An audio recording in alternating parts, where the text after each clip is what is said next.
வணக்கம் செல்லமே. இன்றைக்கி நம்ம பார்க்க போகிறது கிளாஸ் 6 மேத்ஸ் எக்ஸ்பிரஸ் புக்கில் இருந்து 6th சாப்டர் ஃப்ராக்ஷன்ஸ் தான் பார்க்க போகிறோம். எக்ஸசைஸ் 6.1ல் first sum shade the figure in each case to represent the given fraction. இங்கே வந்து ஃப்ராக்ஷன் அப்படின்னா என்ன அப்படின்றது நம்மளுக்கு தெரியும். 2 நம்பர் நியூமரேட்டர் அண்ட் டினாமினேட்டரில் ஒரு 2 நம்பர் என்ன பண்ணியிருப்பாங்க, 1/2 இந்த மாதிரி எழுதியிருப்பாங்க. அப்போ 1 out of 2ன்னு அர்த்தம். ஓகேவா? இந்த மாதிரி கொடுத்துருக்க நம்பரை நம்ம ஃப்ராக்ஷன்னு சொல்கிறோம். ஓகேவா? இப்போ இங்கே வந்து சில பிக்சர்ஸ் கொடுத்து அதில் ஃப்ராக்ஷன்ஸ் கொடுத்துருக்குறாங்க. 7/10ன்னு இந்த ஃப்ராக்ஷன் கொடுத்துருக்காங்க. இங்கே 10 பாக்ஸஸ் இருக்குது. கவுண்ட் பண்ணி பார்த்தீங்கன்னா தெரியும், 10 பாக்ஸஸ் இருக்குது. அதில் 7 நியூமரேட்டரில் 7. இப்போ மேலே இருக்கிற நம்பரை நியூமரேட்டர்னு சொல்லுவோம். மேலே இருக்கிற நம்பரை நியூமரேட்டர்னு சொல்லுவோம், கீழே இருக்கிற நம்பரை டினாமினேட்டர்னு சொல்லுவோம். ஓகேவா? இப்போ 7 out of 10 அப்போனா இங்கே 10 போர்ஷன் இருக்குதுன்னு அர்த்தம். அந்த 10 போர்ஷனில் 7 வந்து ஃபில்லப் ஆன மாதிரி நம்ம இப்போ ஷேர் பண்ணி காமிக்கணும். அதுதான் நம்மளுக்கு கொடுத்து share the figure in each கேஸ்ன்னு சொல்லியிருக்காங்களா. அப்போ அந்த ஃபிகரில் நம்ம ஷேர் பண்ணி காமிக்கணும். எதாவது ஒரு 7 பிளேஸை மட்டும், அது எனி 7ஆக இருக்கலாம். 1 2 3 இப்படி கண்டினியூஸாக இருக்கணும்னு அவசியம் இல்லை. இப்போ இங்கே விட்டுட்டு 4 5 6 7 அந்த மாதிரி எனி 7 பிளேசஸ் இருக்கணும். ஓகேவா? அப்போ 7/10 இந்த மாதிரி ஷேர் பண்ணி காமிக்கணும். இங்கே பாருங்கள், இங்கே 8 போர்ஷன் இருக்குது. இந்த 8 போர்ஷனில் 5 போர்ஷன்ஸ் வந்து நம்மளுக்கு ஷேர் பண்ணி காமிக்கணும். அப்போ அந்த 5 போர்ஷன் எப்படி இருக்கலாம்? இங்கே 4 இருக்கா, இங்கே 1, 5 போர்ஷன் நம்ம ஷேர் பண்ணி காமிச்சிடலாம். அடுத்து இங்கே பார்த்தீங்கன்னா 15 ஃப்ளார் இருக்குது. அதில் 8/15. ஸோ 8 ஃப்ளாரை நம்ம கலர் பண்ணணும்.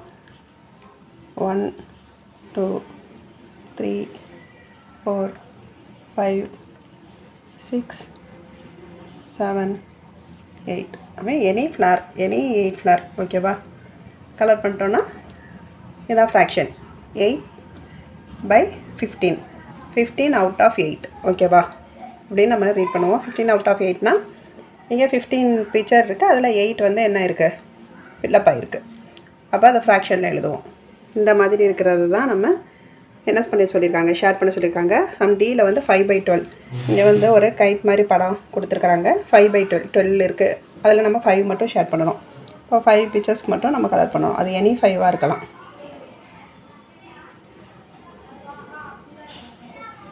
ஓகேவா? எனி 5 நீங்கள் கலர் பண்ணிடணும். அவ்வளோதான், ஷேர் பண்ணிடணும். அதுதான் நம்மளை கணக்கில் கேட்டிருக்காங்க. இப்போ 5/12. ஓகேவா? இப்போ செகண்ட் சம் பார்க்கலாம். Identify the mistake if any in the following.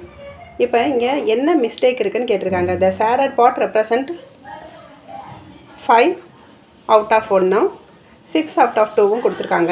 இப்போ பியில் பாருங்கள், 6 out of 2 ஆஃப் த ஃபிகர்னு சொல்லி ஷேர் பண்ண சொல்லி ஒரு 6 பாக்ஸ் கொடுத்து அதில் 2 பாக்ஸ் ஷேர் பண்ணியிருக்காங்க.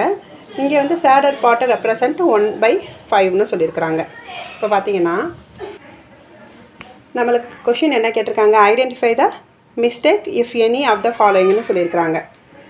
எந்த ஷேடட் பார்ட் வந்து மிஸ்டேக்காக இருக்குது அப்படின்னு கேட்டிருக்காங்க. நம்மளுக்கு ஒரு ஷேர் பண்ணுறாங்க அப்படின்னா, இப்போ இங்கெல்லாம் பாருங்கள், ஒரு பாக்ஸ் கொடுத்தாங்க, ஈவனான பிக்சர்ஸாக எல்லாமே இருக்குது. அப்போ அதில் நம்ம வந்து என்ன பண்ணுறோம், ஷேர் பண்ணியிருக்கிறோம். இங்கே ஒரு சர்க்கிளை 5 பார்ட்டாக பிரிச்சுருக்காங்க. பார்த்திங்கன்னா அது வேறு பார்ட்ஸாக இருக்குது, ஈவனாக இல்லை. அதோட அளவு வந்து மாறி இருக்குது. இப்போ 6/2ன்னு பார்த்தீங்கன்னா அதில் வந்து என்ன இருக்குது, அந்த ஸ்கொயர் பாக்ஸஸ் எல்லாம் ஈவனாக தெரியுதா நம்மளுக்கு. அதில் 2 வந்து ஷேர் பண்ணியிருக்காங்க. இப்போ இது வந்து ஈவனாக இல்லை. அப்போ மிஸ்டேக்கன் பார்ட் என்னது, ஏ. ஓகேவா? The shaded part A is mistake அப்படின்றத நம்ம ஆன்சர் எழுதி முடிச்சிடணும். ஓகேவா? அப்போ இதுதான் மிஸ்டேக் பார்ட். அடுத்து சம் 3 பார்க்கலாம். சம் 3 பார்த்தோன்னா fill in the table with correct numerator and denominator or fraction சொல்லியிருக்கிறாங்க. இங்கே என்ன சொல்லியிருக்காங்க, ஃப்ராக்ஷன் கொடுத்துருக்குறாங்க, நியூமரேட்டர் டினாமினேட்டர் கொடுத்துருக்காங்க. அப்போ ஃப்ராக்ஷன் கொடுத்துருந்தா நம்ம அதில் நியூமரேட்டர் என்ன டினாமினேட்டர் என்னென்னு எழுதணும். சப்போஸ் நியூமரேட்டரும் டினாமினேட்டரும் கொடுத்துருந்தாங்கன்னா ஃப்ராக்ஷன் என்னென்னு எழுதணும். எழுதிடலாமா? இப்போ 1/2 ஏற்கனவே நான் என்ன சொன்னேன், மேலே இருக்க நம்பர் நியூமரேட்டர். அப்போ 1 தான் நியூமரேட்டர். ஓகேவா? அடுத்து டினாமினேட்டர் 2. இந்த மாதிரி நம்மளுக்கு எழுத தெரியணும். ஓகேவா? இங்கே பாருங்கள், இங்கே என்ன நம்பர் நியூமரேட்டர் 5. மேலே இருக்க நம்பர் தான் நியூமரேட்டர், கீழே இருக்கிற நம்பர் டினாமினேட்டர். ஸோ ஈஸி தானே, எழுதிடலாம்ல. 3/8னா 3 நியூமரேட்டர் 8 டினாமினேட்டர். இங்கே 3/9னா 3 நியூமரேட்டர் 9 டினாமினேட்டர். இங்கே 2 8 2 வந்து நியூமரேட்டர்னு கொடுத்துருக்காங்களா, அப்போ 2/8ன்னு எழுதுவோமா? ஓகே. அடுத்து 6/10 நியூமரேட்டர் 6 கொடுத்துருக்காங்க, டினாமினேட்டர் 10 கொடுத்துருக்காங்க. அடுத்து நியூமரேட்டர் 3 டினாமினேட்டர் 4, அப்போ 3/4. 4 out of 3ன்னு எழுதுவோம். ஓகேவா? இந்த மாதிரி ஃபில்அப் பண்ணணும். உங்களுக்கு இது புரியுதில்ல? ஃப்ராக்ஷனை நல்லா தெளிவாக புரிஞ்சுக்கிட்டோன்னா இனி அடுத்தடுத்து ஃபர்தராக ஃப்ராக்ஷனில் இப்போ நம்ம பார்த்துருக்கிறது வந்து 2 out of 1, அதாவது டினாமினேட்டர் எல்லாமே பிக்கஸ்ட் ஒரு நம்பராக இருக்கிற மாதிரி தான் நம்ம ஃப்ராக்ஷன் இப்போ பார்த்துருக்குறோம். இப்போ இந்த ஃப்ராக்ஷன்லேயே டினாமினேட்டர் வந்து பெருசாக இருக்குது. ஓகேவா? நியூமரேட்டர் சின்ன நம்பராக இருக்குது. எல்லாத்துலேயுமே பாருங்கள், நம்ம இது வரைக்கும் பார்த்த எல்லா சம்லேயுமே நியூமரேட்டர் சின்னதாகவும் டினாமினேட்டர் பெருசாகவும் இருக்குது. ஓகேவா? இப்போ சப்போஸ் டினாமினேட்டர் சிறுசாகவும் நியூமரேட்டர் பெருசாகவும் இருந்தால் அது என்ன ஃப்ராக்ஷன் சொல்கிறோம்? இப்போ மிக்சடு ஃப்ராக்ஷன், இந்த மாதிரி ஃப்ராக்ஷன்ஸ்லேயே என்னென்ன டைப்ஸ் இருக்குன்றதை நெக்ஸ்ட்டு பார்ப்போம். அதில் ஃப்ராக்ஷன், அடிஷன், மல்டிப்ளிகேஷன்லாம் பார்க்கலாம். ஓகேவா? நம்ம 6.1ல் ரிமைனிங் இருக்கிற சம்மை நெக்ஸ்ட் வீடியோவில் பார்க்கலாம். Thank you Chellamae. பை.